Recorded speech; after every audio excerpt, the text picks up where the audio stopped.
Ayo sukses, ayo bahagia. Falah itu kalau sudah digenggam jadi aflah, orang yang menggenggam kesuksesan, kebahagiaan. Qad aflahal mu'minun, orang beriman pasti menggenggam kesuksesan, kebahagiaan karena dia dekat dengan Allah. Punya Allah itu luar biasa. Saya kurang lebih sepekan lalu saya ceramah di antara para dai-dai se-Indonesia dari 28 provinsi.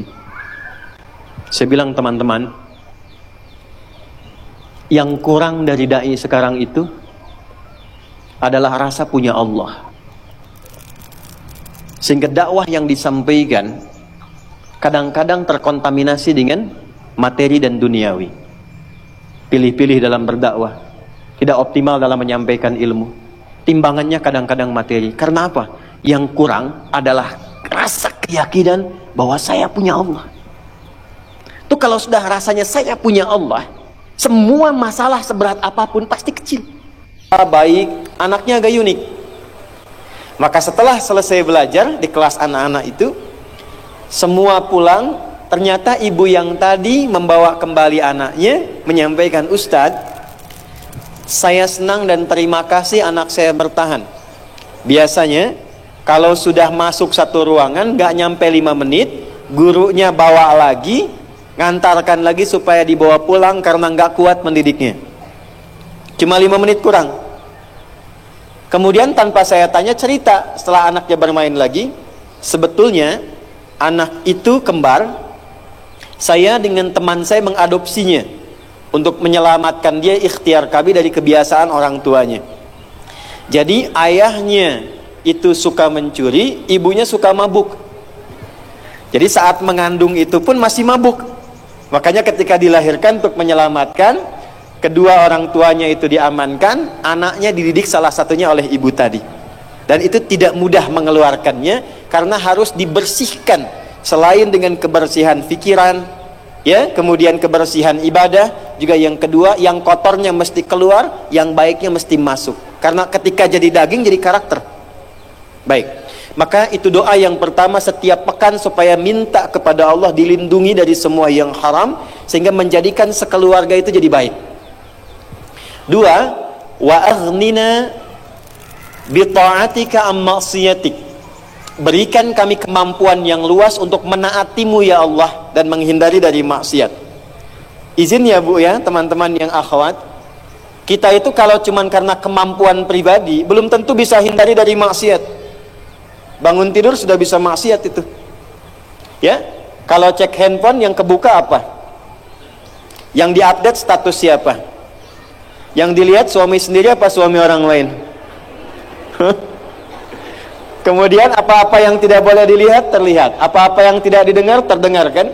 Kalau bukan karena rahmat Allah yang memberikan kemampuan untuk menjaga diri seperti itu, tentu tidak mudah menjaga diri dari perbuatan yang salah. Maka yang tadi itu mendatangkan nanti kekuatan dari Allah untuk menguatkan jiwa tatkala di hadapan pada pilihan yang sulit. Ibu punya suami, gajinya 100 miliar, misal, setahun, tapi tidak ada waktu untuk sholat.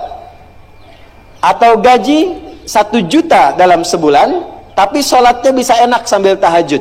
Nggak ada pilihan ketiga ya, ingat ini, saya sampaikan dari awal. 100 miliar setahun tapi nggak sholat, atau 1 juta sebulan enak sholat, pilih mana? Masa 1 juta tapi halus banget tuh ya. Itu nggak mudah loh, nggak mudah. Karena saat tetangganya sudah ganti mobil, di rumah masih motor, kan sudah mulai ya, pelan-pelan. Nah itu kekuatan untuk meminta kepada Allah perlindungan dan kemampuan untuk mengejar yang baik yang Allah ridhai. Yang ketiga, wa bi fadlika amman siwa. Minta semua yang utama. Jadi kalau anak-anak sekolah pengen sama Allah, ya Allah berikan prestasi yang paling utama. Jadi kalau ada yang ranking 1, dia di atasnya lagi, setengah lah misalnya. Yang paling unggulnya, kalau hafal Quran bukan sekedar hafal, kemampuan untuk mengamalkannya. Kalau jadi ibu bukan hanya ibu yang baik, tapi ibu yang paling utama. Dan diantara sekian ibu yang utama, yang pernah berkehidupan di bumi, yang teragungnya adalah Sayyidah Khadijah radhiyallahu taala anha. Ini bagian kedua kita belajar, mungkin eventnya agak berbeda. Karena itu saya minta konsentrasi agak lebih fokus, karena biasanya mengajar di masjid dengan panggung seperti ini, itu kesuasana hatinya agak berbeda. Saya mohon tenangkan dulu hatinya, tarik nafas baik-baik, supaya apa yang disampaikan nanti meresap ke dalam jiwa, keluar dari sini mesti dapat sesuatu yang berbeda. Ya, saya tidak ingin masuk dan keluar sama, harus berbeda. Ya, yang sama itu ya sendalnya lah, masuk sendal, keluar sendalnya sama, ya. Baik, tapi keadaan hatinya mesti berbeda. Sudah siap untuk belajar? Baik ya, bismillah kita mulai. Saya bukan ingin tausiah ya. Saya bukan motivator, bukan memberikan tausiah. Tapi saya alim dari ulama memberikan pengetahuan. Harus dibedakan. Baik, kita mulai ke bagian kedua. Teman-teman yang akhwat yang baru bergabung, cek dulu di tayangan pertama sebelumnya, karena saya tidak ingin mengulang supaya waktunya tidak terlampau habis. Siapa Sayyidah Khadijah, nasabnya dari mana, ketemu nabinya seperti apa, sebelum masuk Islamnya seperti apa, itu sudah saya tuntaskan di edisi pertama. Sekarang kita masuk ke bagian keduanya. Bagaimana beliau bisa menata kurikulum dalam kehidupan rumah tangganya yang saat bersamaan bisa diterima oleh Allah dan Rasulnya, dan menempatkan beliau menjadi salah satu perempuan bukan hanya ahli surga, tapi pemimpin perempuan di surga. Dan kurikulumnya sudah diturunkan sampai kita bisa pelajari sekarang. Baik, kita mulai saja dengan cepat. 1.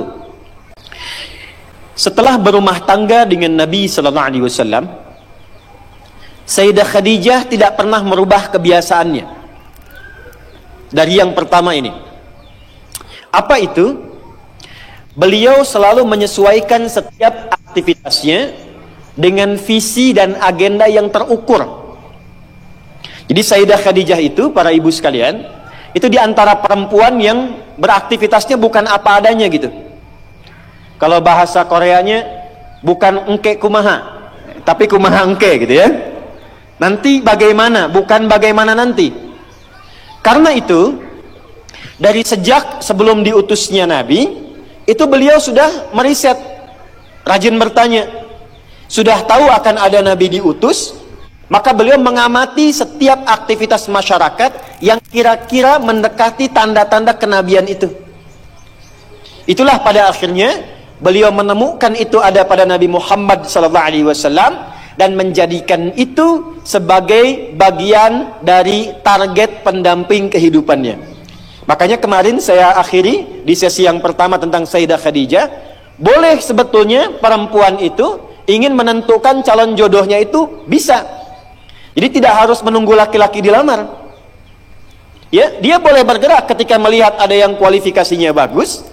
Dia bisa siapkan satu strategi lewat orang terdekat yang memungkinkan bertaaruf untuk dilamarkan. Itu bisa. Jadi kalau ibu melihat misalnya ada yang cocok dengan anaknya, ya, di tempat-tempat tertentu, laki-laki yang kualifikasinya bagus, jangan tunggu dia datang. Ibu berikan jalan supaya anaknya tersambung dengan dia. Itu fikih pertama Sayyidah Khadijah. Itu sudah tuntas saya sampaikan. Yang kedua, yang menarik begini. Setelah berumah tangga pun, ini yang indah. Maka yang dirumuskan oleh beliau pertama kali kurikulum akhiratnya. Prakteknya begini. Maaf, saya mau tanya sebentar ya. Saya mau tanya sebentar. Di akhirat siapa yang mau ke surga? Boleh angkat tangan. Oh ya, siap. Nah, turunkan lagi. Turunkan. Saya jawab ya atau tidak saja. Kita di dunia ini akan meninggal atau tidak? Ya. Berarti ini bukan tempat abadi ya. Tempat yang akan kita tinggalkan. Baik. Biasanya kalau meninggalkan satu tempat pindah ke tempat lain, butuh biaya tidak? Betul kan ya? Butuh bekal tidak? Ingin tempat yang nyaman atau yang biasa? Nyaman ya. Makanya mau ke Sabuga pun kan ke sini. Kenapa datang dari awal-awal? Supaya bisa menempati posisi yang strategis. Kan? Oke. Tempatnya nyaman kan? Tapi apakah datang begitu saja? Kan tidak ya. Ada medannya, ada jalannya, pikirannya, biayanya, macam-macam. Jadi pindah tempat ke Sabuga saja butuh perhatian, apalagi pengen ke surga. Modalnya bukan lato-lato. Tak Firdaus, nggak bisa. Ya. Maka apa yang dilakukan? Nggak, saya mau ajak jalan berpikirnya dulu. Jadi kita di interdunia saja sudah merumuskan, ibu kan siapkan ya, anak saya masuk dari TK-nya ini, SD-nya ini, sampai ke kuliahnya, ingin dapat sesuatu kan? Targetnya dari atas kan?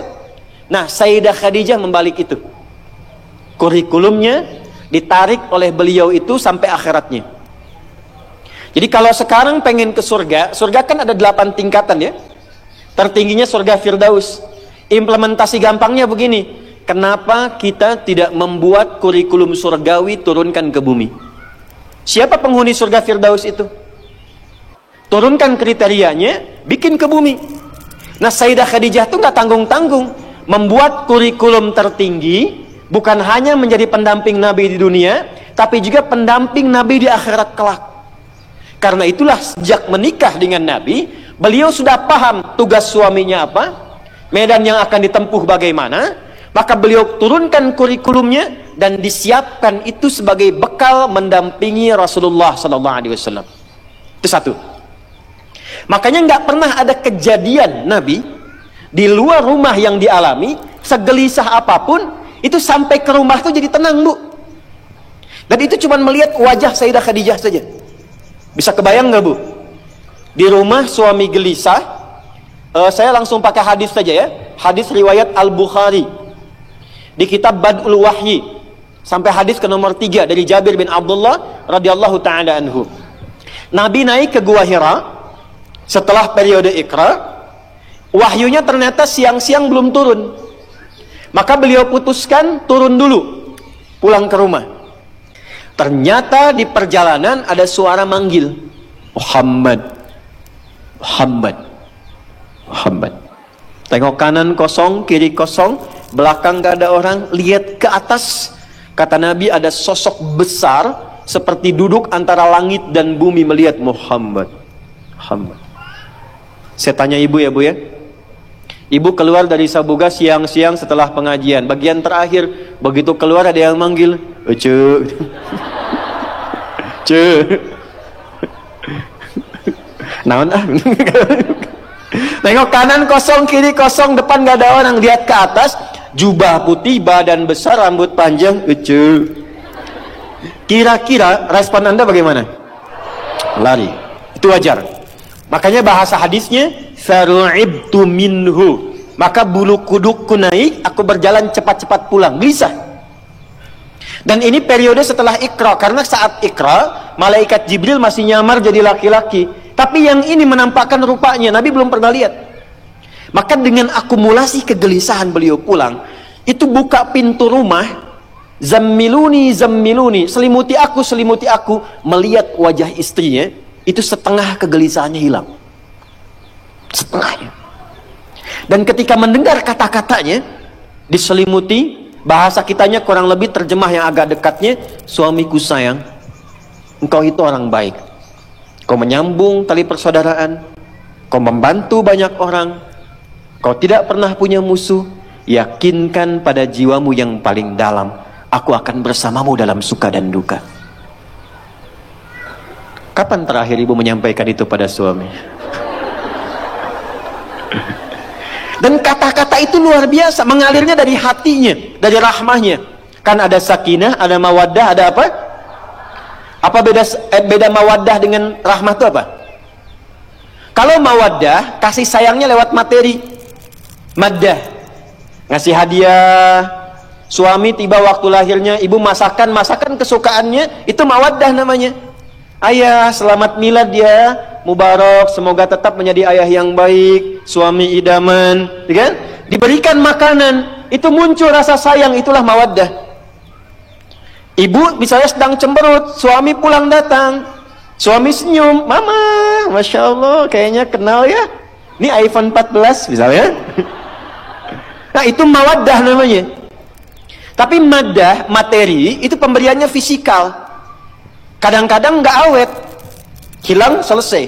Makanya waktu pernikahan, kenapa ada mahar? Dan kenapa dianjurkan yang bisa dipakai? Untuk mengingatkan rasa kasih kalau ada perbedaan pendapat dan perselisihan. Jadi kalau ada sedang beda pendapat, sedang rasa nggak enak, tiba-tiba sholatnya pakai mukena yang diberikan saat akad, itu ingat lagi, luluh hati. Suami pun ingat kembali, luluh hati. Itu hikmahnya. Tapi kadang-kadang nggak abadi. Suami mau sholat, lihat ibu sudah nggak pakai mukenanya, kan sudah berbeda. Maka di saat itulah muncul rahmah. Rahmat itu kasih sayang yang keluar secara dalam dari lubuk hati. Nah, Sayyidah Khadijah punya itu. Dan itu nggak mudah menampilkan itu. Makanya setelah periode itu, apapun yang dialami Nabi di luar, gangguan dari Abu Jahal, keluarga sendiri Abu Lahab, dan abu-abu yang lainnya, ya, itu saat pulang ke rumah tetap sekuat, sehebat apapun masalah di luar, pulang ke rumah lihat beliau netral semua, tenang lagi. Coba dicek ya, suami pulang dari kantor, di jalan banyak kemacetan, di kantor banyak masalah, Assalamualaikum, buka rumah, ibu sambut di depan, ayah, Abi, coba lihat, kalau masalahnya hilang setengah saja, Ibu Khadijah.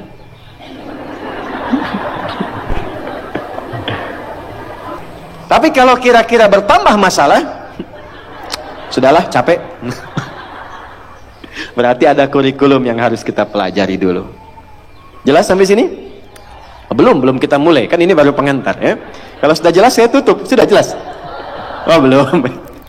Kita lanjutkan ya. Nah, sekarang bagaimana kurikulumnya? Kita agak cepat dulu, pelan-pelan. Yang pertama, ibu sekalian, saudariku, dan mungkin yang terhubung live saat ini. Yang pertama, petakan dulu targetnya. Jangan tanggung target akhiratnya. Karena keberhidupan itu kan bukan cuma di dunia. Baik, ada 8 surga. Sesuai dengan tingkat amalan. Surga Firdaus, surga Aden, Jannatul Ma'wa, Darussalam, dan sebagainya. Saya ingin kita sepakat dulu, termasuk yang paling standar, namanya Jannah saja. Al-Baqarah ayat 25, itu surga paling standar. Standar aja kenikmatannya jangan dibayangkan, karena nggak akan sama.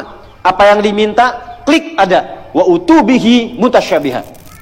Mau kesini, lihat hijab bagus, belum sempat. Karena takut ketinggalan taklim. Begitu keluar, sudah nggak ada. Di perjalanan istighfar meninggal. Masuk surga, pertama masuk ingat lagi jilbab itu seketika klik langsung ada di hadapan. Wa utubihi mutasyabiha. Itu surga yang standar, paling bawah. Yang tinggi yang Firdaus. Nah, saya mau sepakati dulu saat ini supaya kita mudah turunkan kurikulumnya. Kira-kira dari 8 ini, Bu, singkat saja. Mau pilih yang mana? Apa lah, Mas? Gak apa-apa, standar juga Ustadz, yang penting ke surga gitu ya. Janganlah. Kalau memilih, dalam fikih itu pilih yang paling tinggi. Pilih paling tinggi. Mau kuliah, siapkan, IPK saya mesti 4. Mesti 4. Simpan targetnya 4. Jadi effortnya lebih kuat, lebih banyak. Walaupun gak nyampe, nyangkutnya jelas 3,9, 3,8. Tapi kalau targetnya cuma 2,7, standar, kalau nggak nyampe di bawah itu. Kalau Anda pasang surganya surga standar yang biasa-biasa, nanti amalannya biasa-biasa. Dipanggil adzan baru sholat, puasa nunggu Ramadan, ya kan? Zakat nunggu waktunya baru dikeluarkan.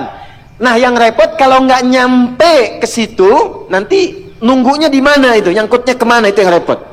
Maka kita sepakati dulu, hari ini kita pilih sama-sama targetnya Firdaus ya. Oke, paling tinggi. Yuk kita turunkan. Mengambil kurikulum Sayyidah Khadijah sebagai perempuan terbaik, teragung yang pernah hidup di bumi. Standar pertama, turunkan target surgawinya. Sudah? Oke.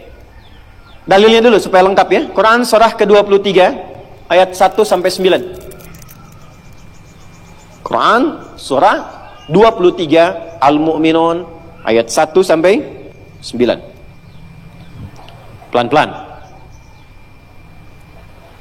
Nah, setelah ibu dapat, karakternya turunkan ke bumi, Bu. value-nya, nilainya. Jadi apapun silahkan. Yang penting sifat penghuni surga Firdaus itu sudah sepakat diturunkan ke bumi. Apa yang pertama kali dilakukan? Ini yang paling menarik. Kalau Sayyidah Khadijah kan nggak perlu diskusi, otomatis ikut Nabi kan? Karena Nabi kan pemimpin yang terbaik. Jelas, Nabi tertinggi diikuti langsung. Tapi kan suami ibu bukan Nabi. Ada yang suaminya Nabi di sini? Tidak ada ya? Karena suami bukan Nabi, suami bukan Rasul, maka di sini pentingnya untuk duduk bersama-sama, memetakan kesepakatan tentang target akhirat ini. Duduk. Pak, nanti apa yang mau kita raih ke depan saat kita berpulang? Sepakat enggak? Kalau kita menginginkan menjadi hamba terbaik, penghuni surga Firdaus. Ya atur aja sama mama deh, gimana mama aja. Nah itu berarti pelan-pelan menyesuaikannya. Tarik lagi, dorong lagi, fokus baik-baik. Oke, sepakat. Kalau sudah sepakat, keluarkanlah kurikulumnya. Di sini kemudian siapkan perannya. Dan ibu nggak usah ragu bu ya, untuk berdiskusi demikian. Karena di Quran, ketika masuk surga itu, ingat Adam dengan Hawa? Bu, Adam pasangannya siapa? Hawa. Ketika dipasangkan dengan Hawa, kalimatnya zauj. Buka Quran surah kedua ayat 35. Wa qulna ya Adamuskun anta wa zaujukal jannah. Ketika akan masuk surga, itu Adam dengan Hawa bersamaan, kalimatnya satu, zaujun. Zauj itu asalnya adalah dua yang saling melengkapi.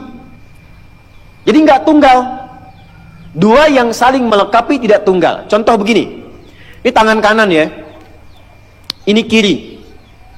Ini kaki kanan, ini kiri. Kaki kanan dengan kiri itu kelihatannya seperti sama-sama kaki. Yang kanan jarinya 5, yang kiri 5. Tapi ternyata ini baru disebut sempurna fungsinya jika ada pasangannya dan berjalan saling melengkapi. Lihat, apakah sepatunya sama nggak kanan dengan kiri? Padahal sama-sama kaki kan? Yang kedua, kalau berjalan itu keduanya jalan bersamaan atau gantian? Kanan ke depan, kiri di belakang. Kiri maju, kanan di belakang. Jika Anda memaksakan jalan bersamaan, nggak akan pernah sampai ke tujuan dan bisa terjatuh, ya kan? Yang ingin ditekankan di sini adalah itu sifat zauj. Jadi begitu ada peran yang kanan, yang kiri support. Peran yang kiri, yang kanan support. Kalau Anda menginginkan suami jadi orang soleh, jangan banyak dituntut suaminya. Ibu berusaha menjadi solihah. Sehingga dengan ibu menjadi solihah, energinya kepada suami akan tertarik. Bantu suami menjadi soleh. Sama saya katakan di pengajian para ayah. Jika ingin menjadikan istrinya itu solihah, jangan banyak dituntut. Anda laki-laki jadi soleh, maka aura kesolehan itu akan menebar kepada istrinya. Maka disinilah penting, jangan ragu untuk diskusi, menyampaikan visi ke depan sepanjang ada nilai kebaikan, karena di titik ini antara suami dengan istri itu disatukan oleh Allah untuk saling melengkapi. Jadi kalau suami masih sibuk dengan pekerjaan, belum ingat akhirat, ibu perbaiki diri dulu. Itu caranya. Pantaskan diri dulu di hadapan Allah, sehingga Allah memberi kemampuan di lisan dan hatinya untuk bisa memberi pencerahan kepada suami. Kalau ibu belum memantaskan, nanti suami menganggap jaringan. Suami sibuk kerja, ibu baru hijrah, nyampaikan ke suami, "Pak, sholatnya dijaga dong." "Mama aja baru hijrah." Tapi kalau terus dipantaskan, terus dibaikan, didoakan, lalu kemudian ditarik, tidak diminta pun, dia pasti akan menyesuaikan diri. Secara singkat, bikin kurikulum yang sama, surga Firdaus. Sekarang turunkan kurikulumnya. Oke, pelan-pelan. Saya turunkan dari tugas fitrah perempuan dulu ya. 1. Kalau perempuan belum menikah, berarti statusnya apa? Anak. Pasti ada ibu kan? Kalau sudah menikah, statusnya apa? Istri. Kalau sudah punya anak, statusnya apa? Ibu. Punya cucu? Itu 1. Kalau cucunya 2? Nenek. Dah. Lihat sini. Sekarang bagaimana kurikulum surga Firdaus membentuk fitrah perempuan dari status anak di rumah tangganya dulu sampai ke status paling tinggi. Yuk kita bacakan ayatnya. Quran surah 23 ayat 1-nya dulu pelan-pelan. Qad aflahal mu'minun. Sudah? Saya pernah sampaikan, perhatikan terjemahannya. Akan menggenggam kesuksesan dan kebahagiaan setiap insan beriman itu. Jadi kalau kita sudah beriman dan imannya digunakan untuk bersikap, bukan hanya dengan akal, Allah jamin cepat atau lambat akan diantarkan pada kesuksesan dan kebahagiaan. Bukan hanya sukses ya, tapi kesuksesan yang membahagiakan. Suami Anda sukses di pekerjaan, tapi kesuksesan itu tidak membawa kebahagiaan ke rumah. Nyaman gak? Gak membawa ketenangan, nyaman gak? Pilih mana? Kaya tapi gelisah atau miskin tapi tenang? Kaya tapi tenang. Tetap ya pilih ketiga. Lihat baik-baik. Maka lakukan semua dengan pendekatan iman. Kalau sudah pakai iman, bahasa singkatnya niatkan ibadah. Jadi ibu tugas apapun, ya, Anda sebagai anak, sebagai istri, sebagai ibu dan ke atasnya, kalau berperan dalam kehidupan, kalau ada kalimat iman maksudnya niatkan ibadah karena Allah. Maaf dengan kalimat ini. Ibu merawat anak, memandikan, menyekolahkan, menyayangi, memeluk sebelum tidur. Saya tanya, itu karena sayang, karena cinta, atau karena ibadah? Masa? Kalau ibadah itu pasti karena Allah. Kalau iman pasti karena Allah. Alladzina yu'minuna bil ghaib. Ini ada, saya lihat anak-anak dia, ibu tuh merawat, menggendong, mendidik dan sebagainya kepada anak karena sayang atau karena Allah? Apa standarnya? Standarnya ketika kita mengerjakan semua karena Allah, maka ukurannya semua yang dikerjakan akan dipastikan sesuai dengan ketentuan Allah. Di mana disekolahkan anak ibu? Jangan-jangan Anda mengatakan saya mendidik karena Allah, tapi Anda sekolahkan di tempat yang tidak pernah mengenal Allah. Di sekolahnya nggak ada pelajaran sholat, nggak ada baca Quran. Apa yang Anda berikan untuk anak Anda? Lihat pakaiannya. Katanya karena Allah, tapi dia menggunakan pakaian yang auratnya terbuka yang Allah nggak suka. Lihat mainannya. Apa yang ia kelola dengan mainan itu? Apakah mendekatkan pada Allah atau menjauhkan dari Allah? Lihat tayangannya. Apa yang dia tonton yang menjadi tuntunan dia dalam berkehidupan? Kalau ada anak kata-katanya kotor, ada anak perilakunya menyimpang, yang pertama dilakukan, jangan dulu pojokkan dan marahi anaknya, kembalikan kepada sikap orang tuanya. Istighfar dulu. Maka mulai hari ini, kalau Anda ingin mengikuti jejak Sayyidah Khadijah, mulai sekarang gerbangnya dibuka.